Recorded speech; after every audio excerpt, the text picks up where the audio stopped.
morning, all my rural Xers out there. This is Eric, the rural Xer, here with you on a cloudy and rainy Monday morning, July 3rd, the day right before 4th of July, 2023. And we've been out, me and Teresa's been out and spent a couple of nights at Dillsboro, North Carolina. That's where we came from just a little while this morning, left probably around 8:30 or so, and headed back down towards the extreme northeastern part of Georgia to a museum down here called the Foxfire Museum, which is a museum of Appalachian, how the Appalachians lived whenever they first moved into the area up here in the Blue Ridge Mountains. So that's where our adventure starts today. We're going to be looking around at this museum and taking some video of it. So come along and join us, if you will. We just got through paying our entrance fee into this museum, Firefox Museum. And it's an outdoor museum. As you can see, there's walking trails that goes around to different cabins and types of buildings that was prevalent in the time people was living in this area way back in the 1800s or earlier. And this is a map of it, and we're fixing to start our journey on it. So here we go. This tells a little bit of the history of Foxfire. Foxfire was a magazine that students at a high school gave their magazine, and it tells a lot of the history of the Appalachian area. And you can pause the video at any time you want to and read this information that's on this sign right here. Probably very interesting.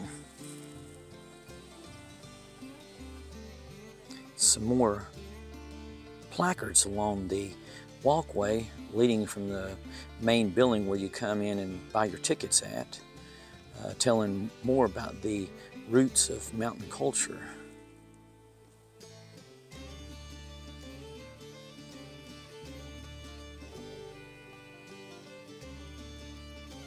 Here's one telling about African Americans in the Appalachian culture.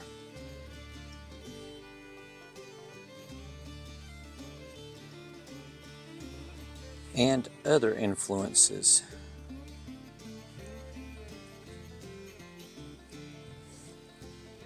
Here's a placard telling about the eastern hemlock that's native to the area.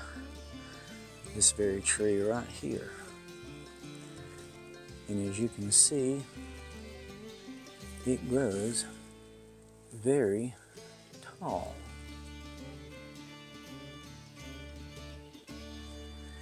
We just came up on our first cabin on the museum property, and it is a log hewn cabin with mud insulation insulating between the wood slabs, as you can see on the lower part of it. And here's a placard that tells about this log cabin. And as it was built in the 1800s, it was built by a Wilson family. And it's named the Savannah House, as you can see in the top there. And that was because it was named for the Savannah Creek north of Franklin, North Carolina, where it was built at originally. Here's the main part of the house right here, the front part and the main entrance. Fixing to go in.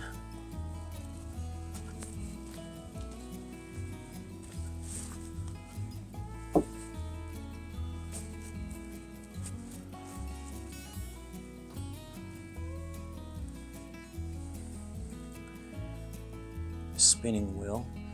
It's hard to see though because there's not very much light in here.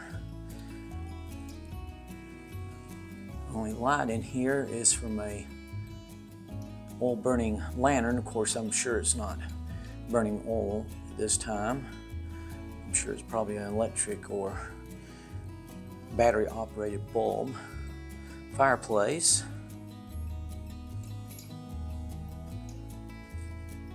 shelving on the wall for dishes and all, and the table.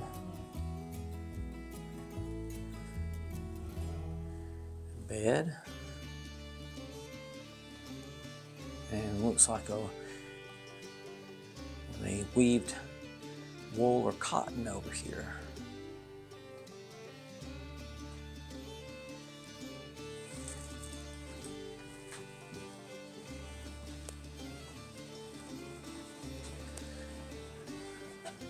Have a wood pile over here for the fireplace, looking off the back deck. I don't know, I guess this was probably part of the cabin. Not really sure.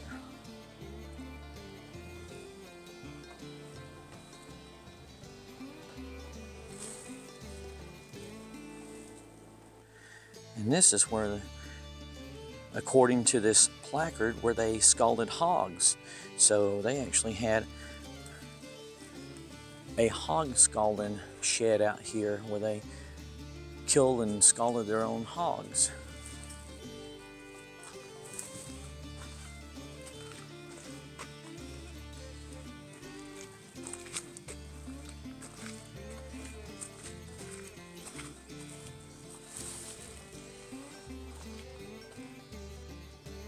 Obviously, a motto of the Southern Appalachians: what you didn't get, you done without. And here's the next cabin along the trail. Don't know much about it yet. Didn't see a placard for it, but we'll take a look inside. But keep in mind that all of these cabins were situated around the Appalachian Mountains in different towns, communities, counties, in Georgia, North Carolina, eastern Tennessee, and along the southern Appalachian Mountains, of course. But they were disassembled and brought here to this property that the school bought, as you may have read in one of the other previous placards that I took a clip of, and brought it here. They bought all this property that all of these cabins are sitting on with the proceeds from the sale of their first book, Firefox, where they took a lot of their new magazine articles and condensed it into a book and sold it. And that was way back in 73 or 74. And they sold millions of those books. And it's probably several dozen publishings in by now. As you can see, the inside of this cabin here is actually a kind of a woodworking shop. All kinds of woodworking tools. And it highlights a couple of guys' line of work in woodworking.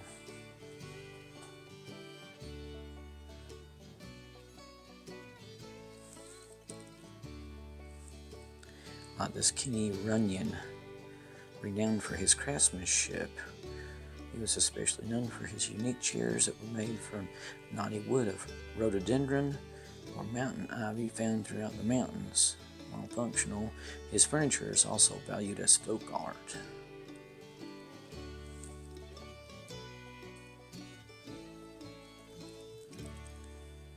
One of the pieces of, not furniture, but I would say probably a tool of some sort that was used in woodworking.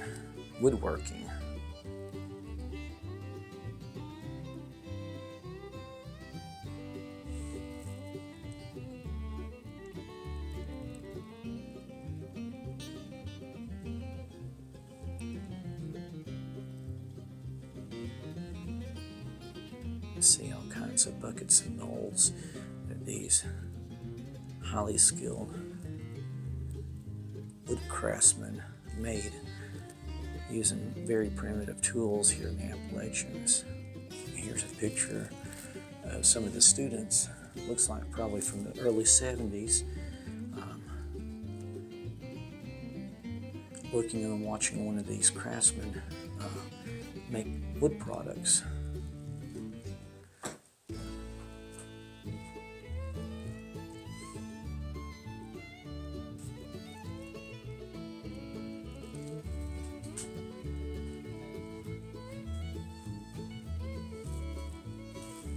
very unique broom made out of, looks like a twisted vine, probably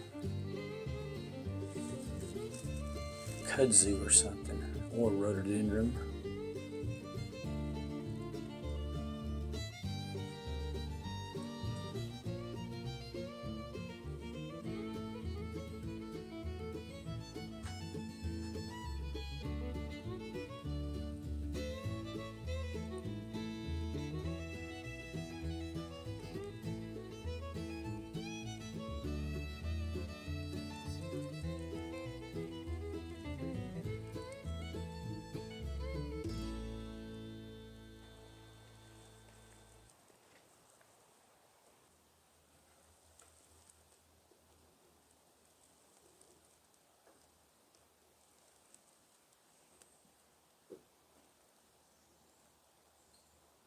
Here we are at our third structure. Looks like a barn of some sort. This actually looks like a museum dedicated to the Cherokee Nation that was actually here in the Appalachian Mountains way before the early settlers of the late 1700s, early 1800s started coming in and settling in this area.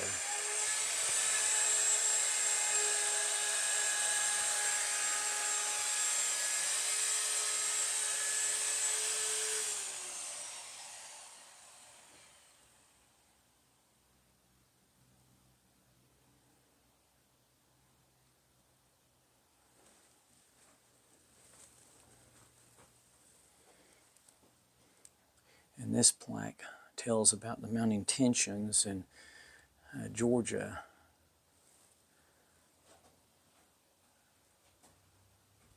between the European settlers and the Cherokee that was living here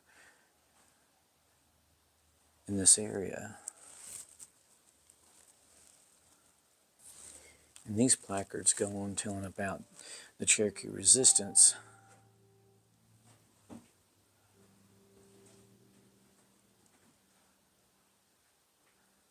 of being moved out by the white man, the European settlers.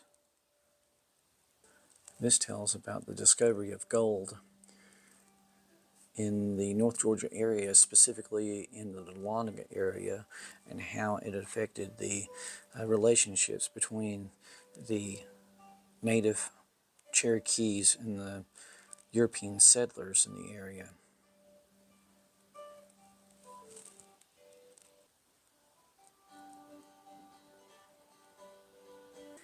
And the removal of the Cherokee Indians begins.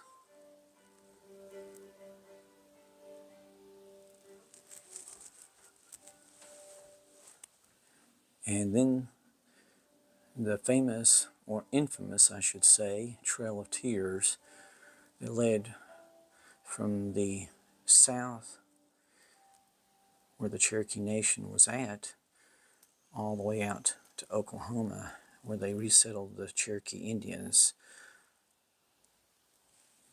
eventually. And then this goes on telling about how the Cherokee are today. What I did find interesting that there are still 3 tribes of the Cherokee Indians, one that has settled in the western North Carolina area, part of the Cherokee Nation, and then 2 more tribes that have been are of the ones that were resettled out in Oklahoma. They have this tribute to the 4,000 people who perished during the Cherokee removal, and it lists all the names and ages and relationships of around 500 of those individuals. These names are compiled in the 1840s. That is in this wagon, so you can imagine what it was like trying to travel, being forced out of your home where you were born and raised at in the southern Appalachian Mountains, and being forced to move out west to Oklahoma in these type of wagons that they ended up having to travel in, if that. A lot of them probably just traveled by horse or walking and were herded into basically cattle lots a lot of times, unfortunately. And now we're at the blacksmith shop, and as you can see, this is very much a rudimentary type of building.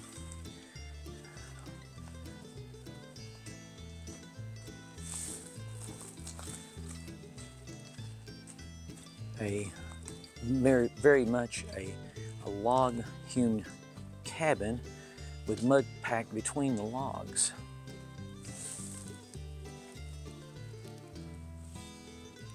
And here's the inside of it we're looking at now.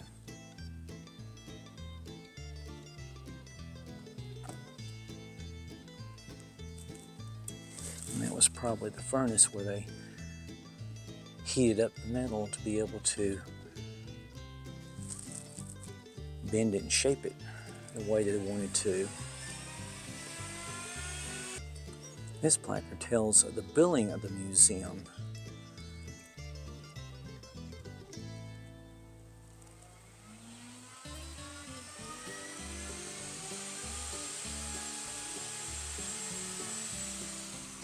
And here's another structure. I'm not really sure what this is about, if it's just another living quarter house or what.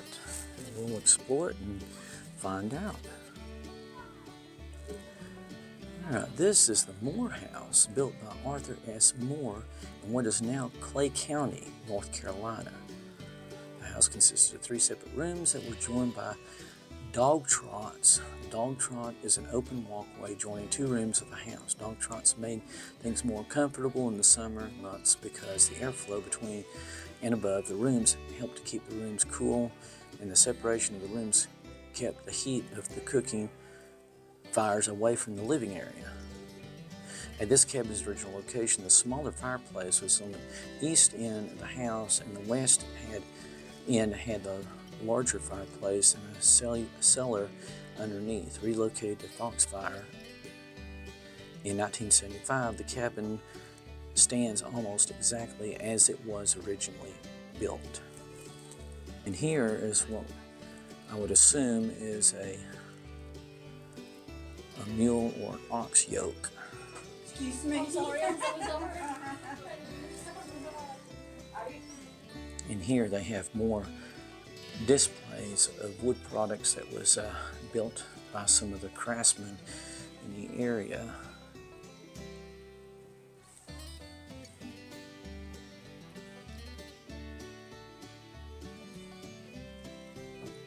And look at this beautiful piece of artwork right here, this handmade dollhouse with all the little intricate pieces on the inside. I tell you what, little girls would have a fit over this.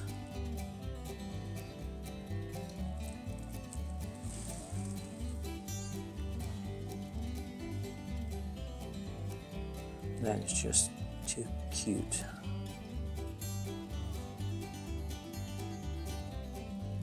And going on around the room, you can see one of the craftsmen over there, picture of him on the wall. And then some of the dolls that he actually made too. A lot to look at and take in here.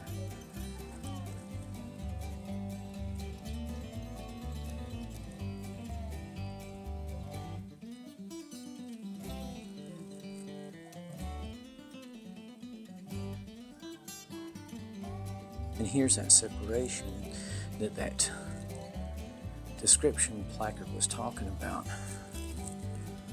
It's completely open from front to back. And then you have literally 2 separate rooms here. And here's the other room at the Moore House with more artifacts set up. Looks like some pottery pieces that were made by some of the Appalachian people. Very interesting for people interested in the Appalachian culture and history.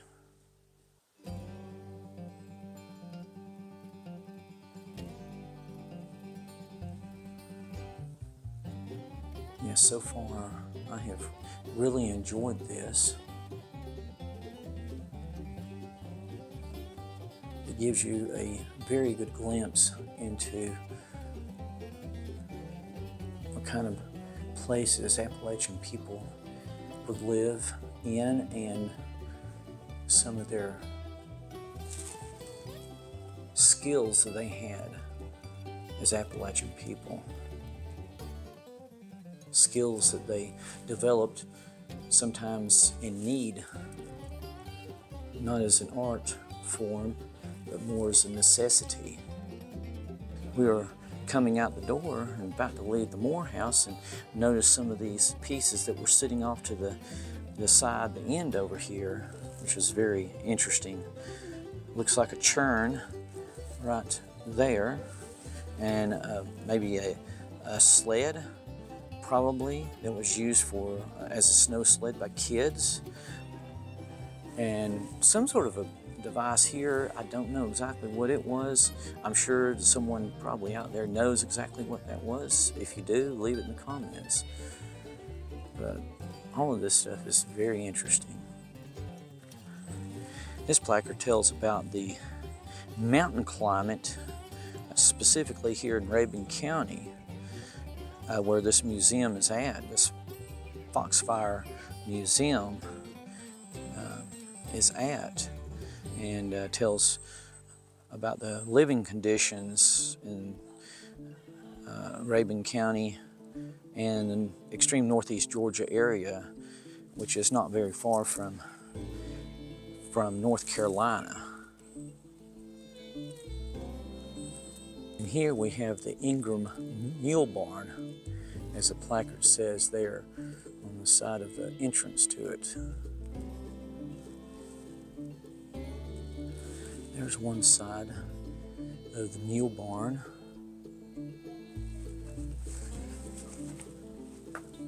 Try to swing on around here and show the other side of it. There's the other side of it. And here's one of the stalls. There's not a whole awful lot to see. There is hay on the floor for the mules to actually lay in, make a bed out of, and then have hay up here in the trough for them to feed on. But as you can see, it's not much. It's made out of wood logs, hewn, and no mud insulation between them. Here's some more placards of people, their sayings along the trail. Here's something that I can really associate with mountain music, and talking about how the Appalachian people made their own instruments, including fiddles to start with, banjos, and in later years, dulcimers, which was a kind of a newcomer in later years. Here's a Shooting Creek cabin.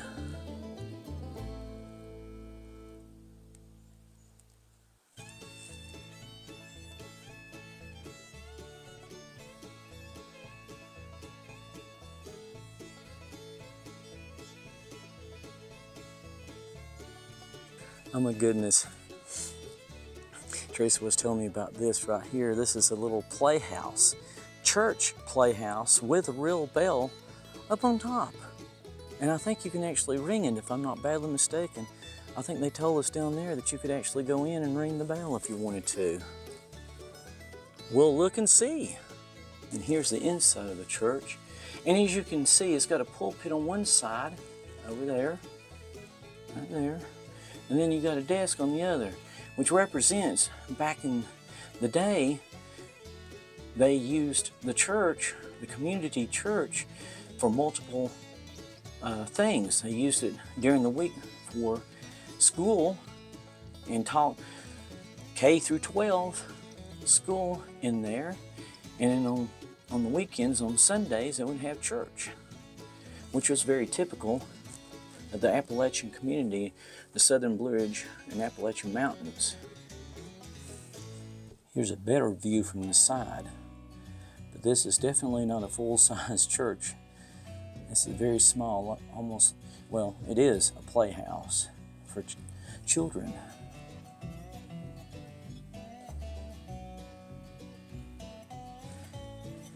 And here is a little playhouse for kids. So cute. So cute. In what is a playhouse village without a barn in the back. Now, I don't know that these were actually built years ago by the Appalachians themselves or not. They look fairly new. According to the look of the logs in them, I really don't know when or how long they've been built, honestly. And on the inside of this cabin is a fireplace. Yeah, a little stove back over there in the corner to the right there. And here's a typical Appalachian church on the hill. Very typical of what kind of church they would build way up in the hills of the southern Appalachian Mountains, with wood and mud in between for insulation. Or as they call it, a chapel, but I call it a church. Now, that play church didn't have a bell in it, but this one does. You can see the rope right there. See the old piano here.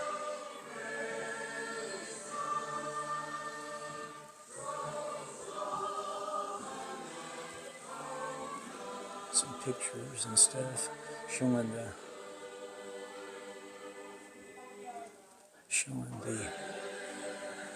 religious side of the Appalachian culture.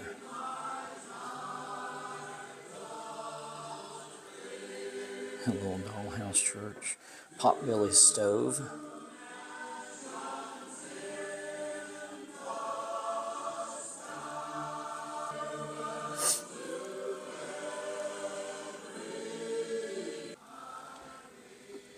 Here's a placard talking about the shape note, and having married into a family that was pretty much born and raised in a small country church, and going there myself, becoming a member, I'm very familiar with these shape notes. Now, I myself have had musical classes way back in high school and stuff, and know how to sing, but all of these notes are shape notes, and that's how a lot of the Appalachian people learned to sing, was through shape notes and associating shape notes with certain tones. And here's a placard that tells about, if you can see it for the reflection, this chapel, this particular building and all. I apologize if you can't see it for the reflection.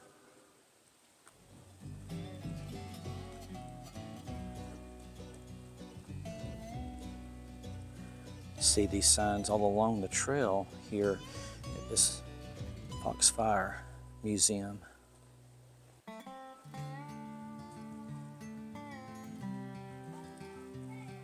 And here's what looks like an old mill. In fact, there's a millstone right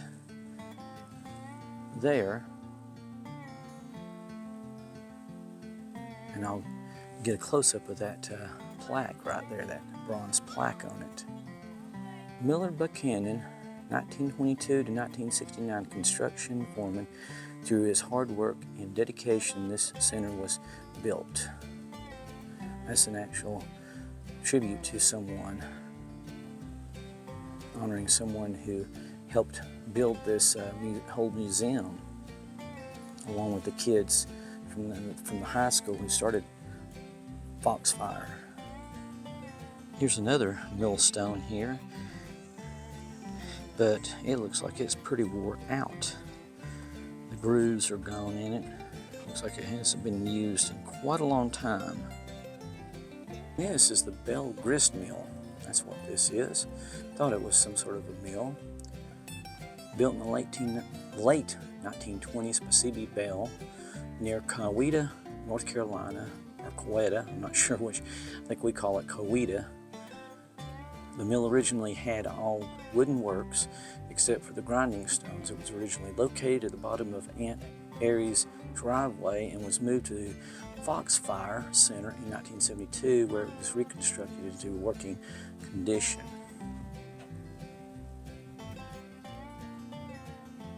Now here's a placard telling more about the grist mill itself.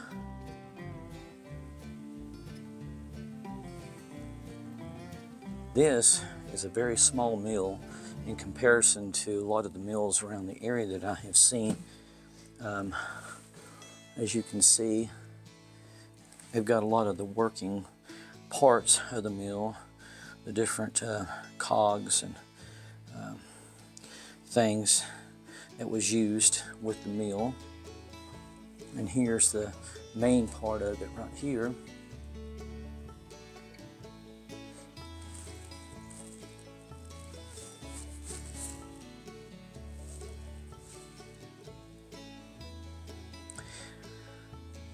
But this is in its original state, so they deconstructed it, moved it here from Coweta, North Carolina, and reconstructed it here, so it hasn't been modified in any way. Now Teresa was telling me that you can actually go up these stairs here too, the steps. So I was going to go up the steps and see the upper part of the mill here. Here's some more millstones that's up here, along with some more gears and cogs and wheels that was used as part of the mill.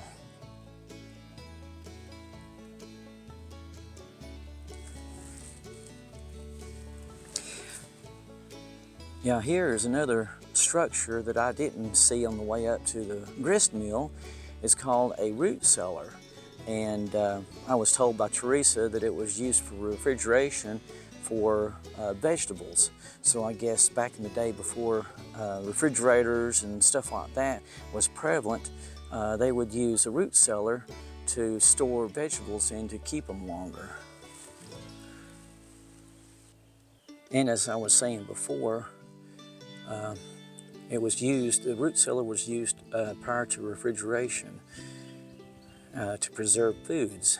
Root crops like potatoes as well as apples and cabbages were kept here. Cellars were built both above and below ground and maintained a temperature of about 50 degrees in the summer and 38 in the winter. This kept food from spoiling and families fed throughout winter. However, most families in the region buried their crops, digging a hole in the ground, and covered the foods with leaves or hay simulated to the environment of a root cellar. Very interesting. I did not know that. As long as I have lived around this area, I did not know that. And here is one of the more prevalent crops here in the southeast, and especially in the Appalachian Mountains, corn. Corn was very prevalent. And these are some budding stalks of corn that's yet to grow to their full size. And right across from it, over here, you've got a full garden, probably of cabbage, lettuce, and different things over there. What are those vines, Teresa? That's growing up? Probably beans. Beans, maybe. A lot of different vegetables and foods that Appalachians grew back in the day. And here's another garden just to the left of that one that I was just showing you. Called an old school garden, but I have no idea what any of these plants are at all. Couldn't even guess. I'm sure there's people out there that can tell us. And here's something that you'd see quite often in the remnants of, anyway, in the not Smoky Mountains, but Appalachian and Blue Ridge Mountains, where I grew up, is a smokehouse, an old wooden smokehouse. And the placard telling of the smokehouse. We're now down at the Carnesville House, as it's called, which is a Firefox archive. And here's the plaque that tells about it. The Carnesville House was built in Carnesville, Georgia in the early 1850s by William T. Milliken. When the war between the states broke out, Colonel Milliken organized the Tugelo Blues, a company of Confederate volunteers in Franklin County, Georgia. This building serves as Foxfire's archive, housing over 30 years of student interviews and photographs. The Foxfire archive is one of the most extensive primary source documentations of the Southern Appalachian people, heritage, and way of life. It is used by students and researchers from high schools, colleges, and other organizations. That's very interesting. And to think that all of this is right behind the walls of this very building that we're standing at right now.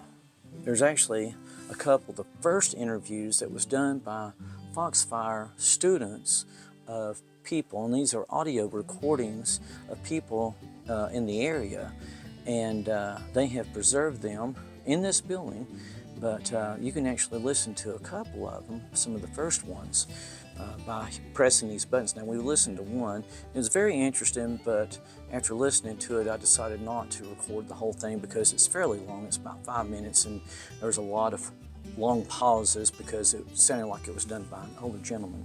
As these plaques tells, there's a lot of history, written, recorded history behind these walls. Being that this cabin houses a lot of historic archives, it's one of the only ones on the property that is air conditioned. I find that kind of amusing. Well, we're starting down our last leg of the trail of this historic museum that they've got here. It's been very interesting doing this. I have to keep looking down because these are some pretty steep steps they have here.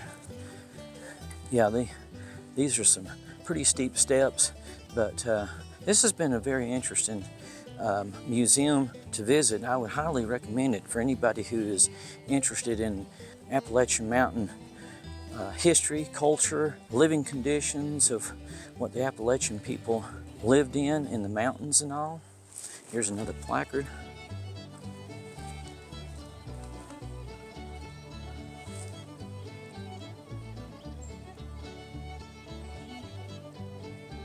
Invasive species.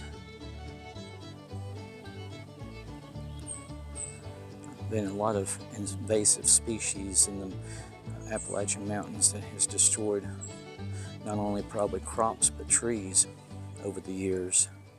They're closer together, sometimes you have to spread them further apart. So this is 100% U.S. grown and manufactured cotton that I'm using for my dish towels. I'm using the same cotton over here for my baby blankets. Now this one took me 6.5 hours to get threaded before I could start the weaving. Oh, wow. But it pays off very, very quickly, because if I had to pick it in and out the way fabric was made for thousands of years, it would take me 5.5 minutes to go across these 284 threads to make one row. But with the loom, the time I invest in threading it pays off, because now I can step on a foot treadle. That tells the loom which set of threads to move out of the way for me. I'm still going over one and under one and over one and under one, but instead of 5.5 minutes, I can have a row in 3 seconds. Oh, wow. Then I will change to a different treadle, and the top threads go to the bottom, then the bottom threads come up to the top. That locked in the last row. Oh, yeah. I've always wondered how this. And when the shovel heads back, it wraps up the thread on the edge and tucks it in, because it went under last time, it's going over it this time. So that's how your edges get bound. So let's count to 6. 1, 2, 3, 4, 5, 6. 1,000 years ago, those 6 rows would have taken over half an hour, and I did it in less than 15 seconds. Wow. That's awesome. That's why the loom was such a big deal to civilization. It truly changed it. Now the structure of this fabric is plain weave, just over one, under one, over one, under one. I have the front 4 threaded. I don't even have the back 4 threaded, but even with 4, I have 14 choices because I can lift them individually or in pairs or in triplets. And depending on the sequence of the ups and downs is how you get patterns in the structure of the fabric. This sampler has 30 different weaving patterns on it. And that all comes down to what's up and what's down and what comes next. That's so cool. That is something. Jordan's in the process of choosing a pattern from her book that's called 600 4-harness weaves. If you set up the loom every Monday with a different pattern, it would take 11 and a half years to work through that book. And that's just one kind of weaving. You could spend a lifetime studying rug techniques, or a lifetime studying lace weaves, tapestry, or tartan, or overshot, or block weave, never learn it all. So because it takes so long to thread the loom, I set up all my looms with 12.5 yards at a time. Now that will get me 6 scarves, that will get me 55 pot holders. I just weave one after another, after another, after another. I'm almost to the end of this one, and then I'll stop and I'll hand hem it with needle and thread while it's on the loom. And this is just to make the fabric to make different items out of. Right. Pot holders, blankets, all kinds of stuff.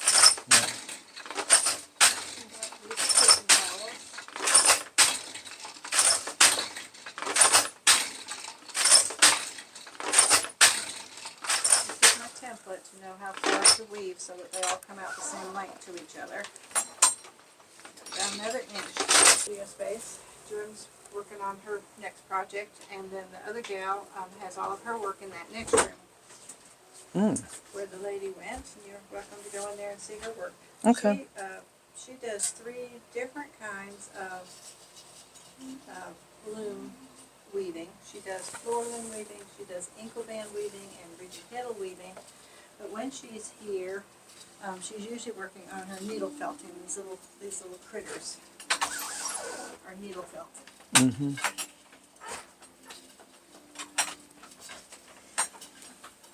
These are some of the products that they actually weave. I've measured out a tail from that last row that's 3 times the width of the loom, the width of the fabric. And what I'm doing is wrapping up little bundles of fringes. So I go under 6, I go over 6, I go under those 6 again, but this time I come up between the 3rd to the last and the 2nd row. And here's some more products that they sell in here. I don't know that this is done weaving. I don't really know. I know the towels here look like hand-woven towels and all are.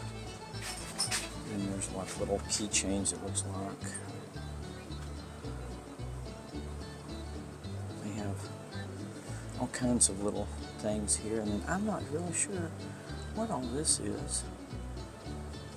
If this is something they do, weaving, I really don't know.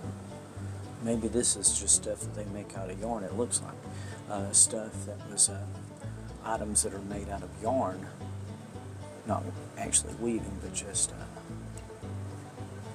wound up, wadded up, whatever. I'm not really sure. Very interesting, but yeah, it looks like these are fiber art. Fiber arts is what they call them. I guess they take fiber of yarn and make art out of them. Little characters and stuff like that. So that's, I guess, what that all was on that other shelf.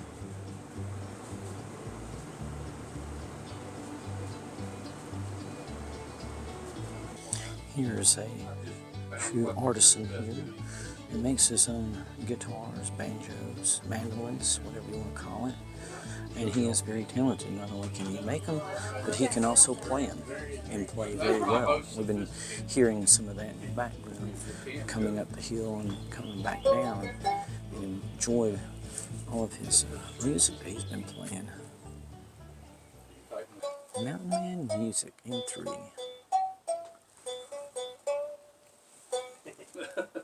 I'm going to play a song. The first one of you that tells me the name of the song wins a free guitar pick. All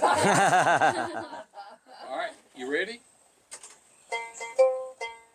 It's a happy birthday. You're not part of the game. You make it all pick. You had to play another one last. Y'all knew that one, did? All right, let's see. What can I play on here that This is for the children. Okay. not only? All right, I'll play one on this. All right, here's your test song. Whoop, gotta plug it up.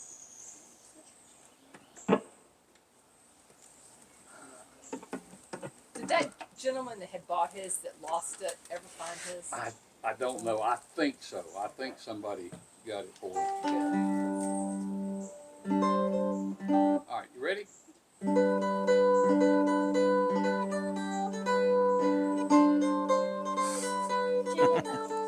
You're a winner. Go get your Go right in there. She'll get. You knew it too. Come on, get your pick. But that's the canjo. Let's back up to this. Canjo, really sophisticated instrument. You can play all kind of.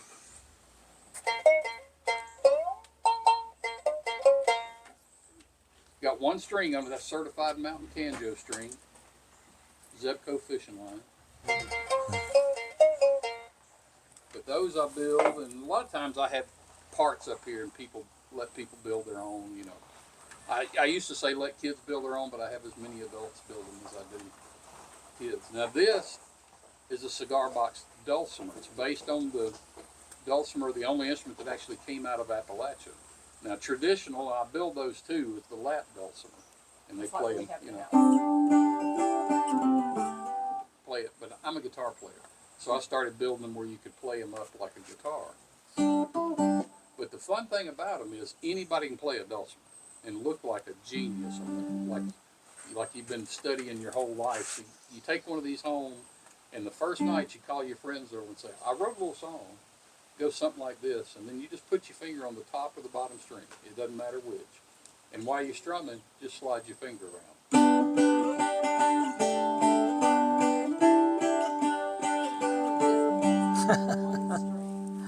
And all I've done is just slide. You can do the same thing here.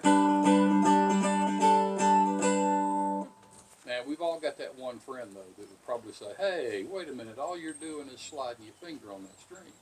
So you say, well, I wrote another song. Now, if you press any one string anywhere on the fretboard while you're strumming,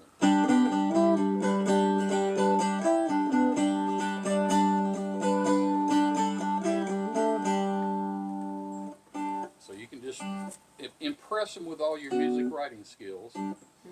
Now, when they get ready and they want to hear a particular song, it's still not hard. You can pick it out on one string. So if I was going to play You Are My Sunshine, y'all know that song? Mm-hmm. All right, all I'm really playing is this one string like this.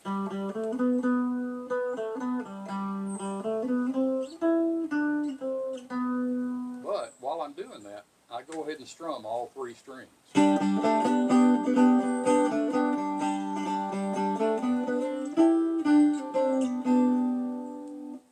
So that's what's fun about them. They're real entry level, is what I'd say.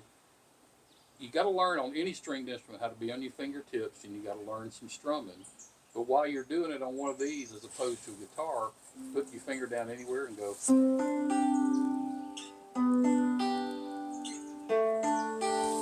If you did that on a guitar, it'd sound horrible. You know, it's just not going to sound like that. Even just strumming a guitar is not going to give you a chord.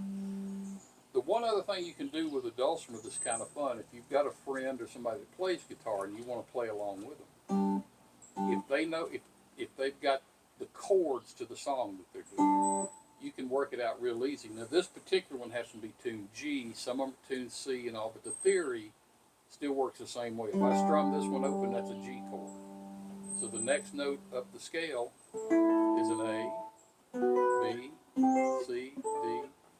So if all you got to do your chords is just bar it. So you can do like, headed down south to the land of the pines, strung my way out of North Carolina, looking down the road, praying to God I'll see headlights. You know, all you're doing is just. You've got a lot of major scale basically just built into it. Right. There you go. Now you can add fifths and sevenths by dropping your pinky down, you know. But that's, all right, that's the dulcimer, which these in here that y'all can walk in and see in just a second are made out of all kind of weird things, but they're based the same as this instrument right here. Now this one is a cigar box guitar, where that's a dulcimer. So it's got the chromatic frets, but it's still tuned open tuning. These started late 1850s, early 1860s, all really because of the revenuers. They wanted to tax tobacco. So they're the ones that came up with the plan to put cigars in boxes, and then you'd get the seals, tax seals from them to go on to prove you paid your taxes. So if you bought, and even still today, if you buy a box of cigars that doesn't have a tax seal on it, it's the same as running moonshine. You know, I've had people go, oh, but moonshine's illegal. No, there's nothing illegal about moonshine unless you don't pay your taxes on it. You can go right up here to R.M. Rose and buy moonshine, but they got the tax seal on it, you know.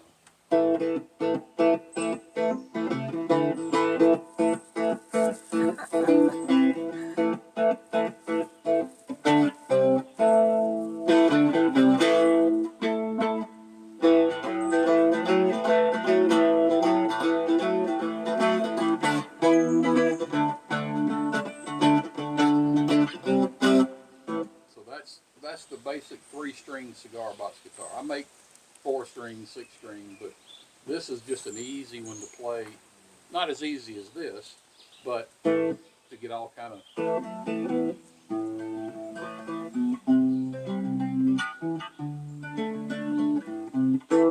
But they're fun. Then I've got one other here to show you, and then y'all can look around at some of the weird ones in here out of jello molds and things like that.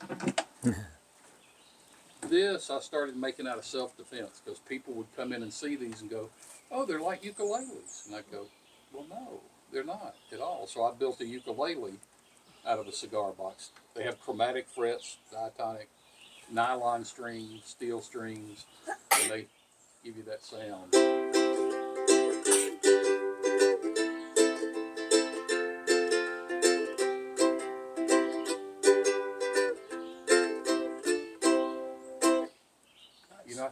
You know how to tune the ukulele? Y'all remember? My dog is free. That's what we knew as kids. You said that so you know the order of the notes on it. But What makes it a ukulele? What the strings are made of? nylon strings, scale length, 4 strings instead of 6 like a guitar, and the unusual tuning. Usually you would go lowest to highest. Even on these, you go lowest to highest. This gives you a high string here. That's just a unique about the ukulele. But they're just different enough that when I would tell people, it's really not like a ukulele. This is a ukulele. But y'all step inside and look at the different ones. Oh, y'all got your. There's a weird. That's strange. Then you have an Elvis tin over here. That jello mold. Jello Yeah, that's mold. what I thought. This is another Jello mold. Yeah. This is a dog dish. Oh, wow.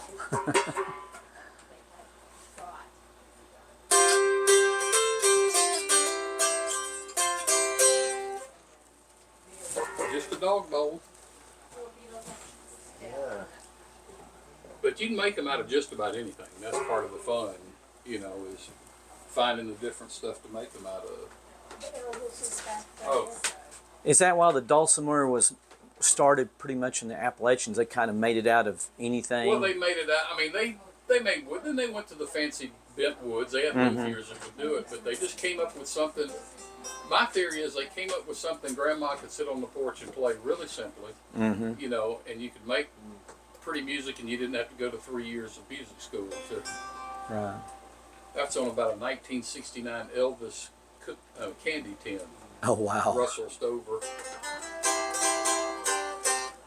I figure somebody will want that just because Yeah. Elvis is on it, you know. But they're fun. They're just fun instruments.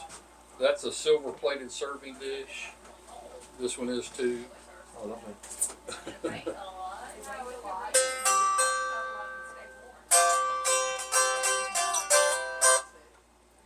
very inventive doing that, making those out of that. Huh? Very inventive making it out of those. Well, it's fun just to, and you know, I've tried some things and went, oh no, that doesn't work. And you find what works. That's another Jello mold. That's a 15-inch scale.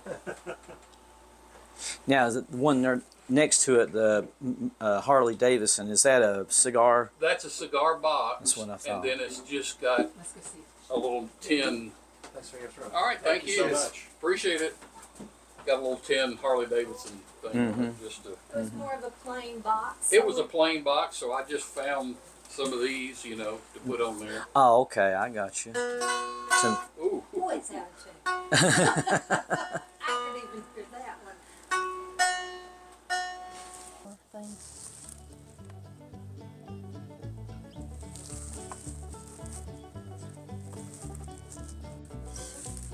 I don't know what this cabin is. It doesn't have any entrance into it. Maybe one that they're actually working on, setting up as a display. But right now it doesn't have any steps to it. And I don't know if there's anything in the back or not. And I'm not going to go around there and try to find out though. Anyway. Another one up in the woods, up in the holler, as they would say. But this one is closed. I don't know if this was one that they used to use some as a display and they closed it down, or if it was one they just set up recently or what. I really don't know what the backstory is on it. Here's a Warwoman cabin.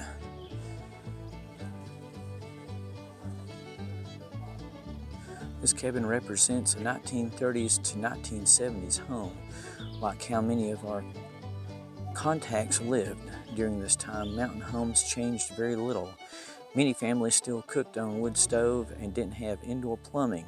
Electricity became available after World War II and was used mostly for lighting. And here's the inside of this cabin, the Warwoman cabin. Now, how it got that name, I'm not really sure.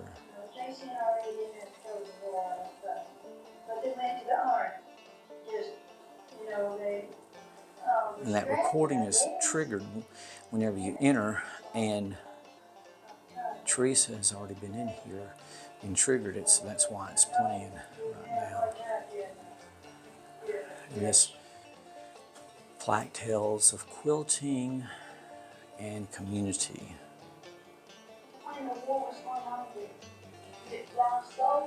And quilting is very much a thing of the Appalachian Mountains.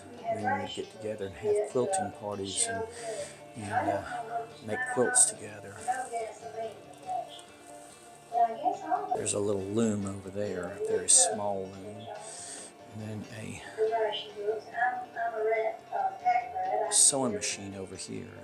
And it looks like it was manual powered, as you can tell by the foot pedal there.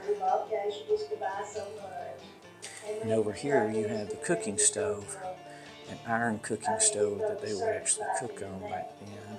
And then you have a fireplace over here that I guess it was more for heating and cooking by this period.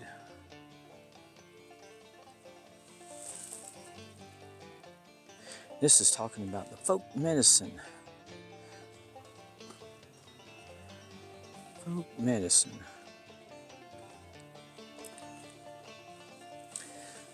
Philip's cabin.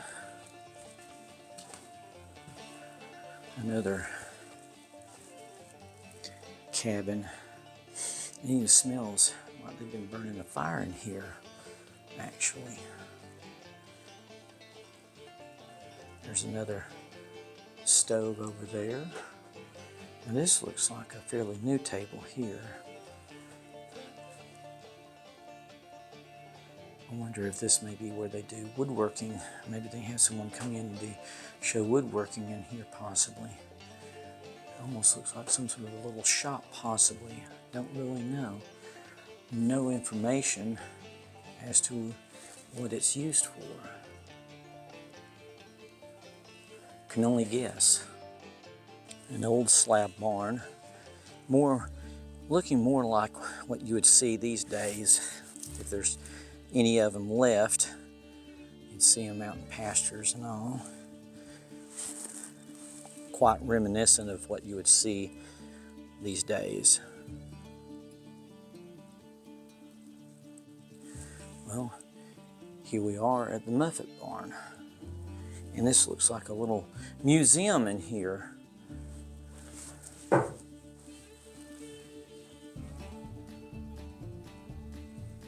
All kinds of artifacts around through here. And there is part of an old copper steel moonshine in the mountains. That is something that was very prominent for years and years, and still is to a certain extent.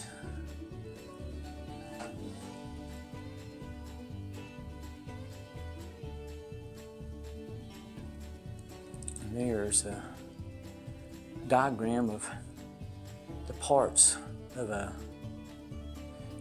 what is called a blockade steel.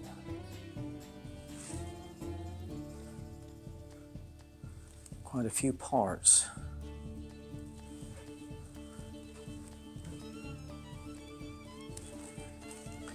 And this stall here is explaining the process of making the magazine, it looks like, from back in the 70s, and the equipment that they used back then. Recording, typewriter equipment, even video, probably not even video equipment, it was probably film equipment back then, as you can see from that little thing right there. My typewriter, reel-to-reel recorder, and then, of course, in later years, the cassette recorder, little monitor TV, and a panel here that shows all several pictures of students doing research and all for the magazine.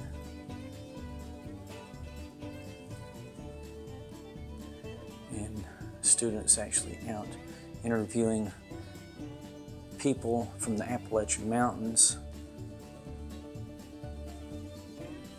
for Foxfire magazine and the books that they have written through the years.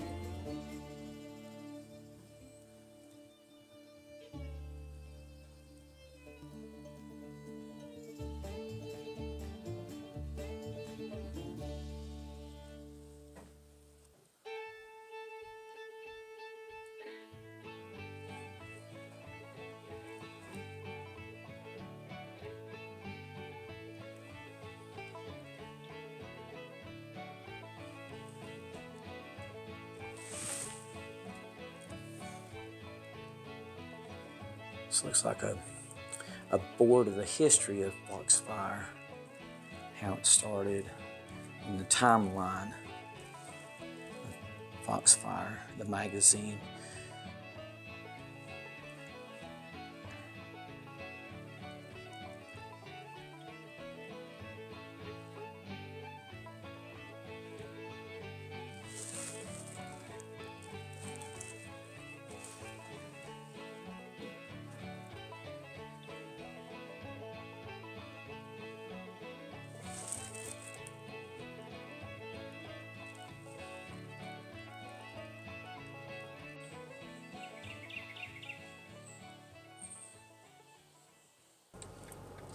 Well, Folks, that is our look at the museum, the Foxfire Museum here in Mountain City, Georgia, extreme northeast Georgia area up in the mountains. And we really enjoyed it, walking through, getting to look at all the cabins and things along the way. And in fact, towards the end of the tour, we came across this shop where this man actually makes dulcimers, which is the only stringed instrument to come out of the Appalachian Mountains. And they're a 3-stringed instrument.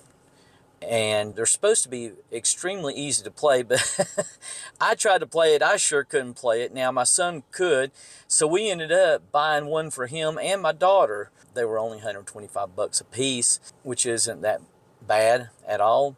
But they're handmade by him and very unique, very unique. He kind of makes them out of everything. In fact, one of them that we bought for my daughter is made out of a dog food bowl, even though we did look at one that was made out of a gelatin mold.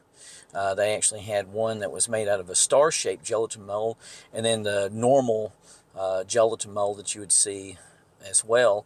But the one that we ended up buying was made out of a dog food bowl and a 1/4 inch, as he said, the finest 1/4 inch plywood that he could find as the top of it. The one that we got for my son is actually made out of a cigar box, and it's very unique too. But anyway, folks, that's going to do it for today, for this tour through Firefox, or Foxfire, I should say. I keep getting that backwards. Foxfire Museum here in Mountain City, Georgia. If you enjoyed this video, please give it a thumbs up. And for more similar content, consider subscribing to the channel. And with that said, we're going to get on out of here and get us something to eat because it is getting late. It's actually going on 1 o'clock right now as we speak. So we're going to get on down the road. Y'all have a great day. God bless you, and we'll see you in our next video.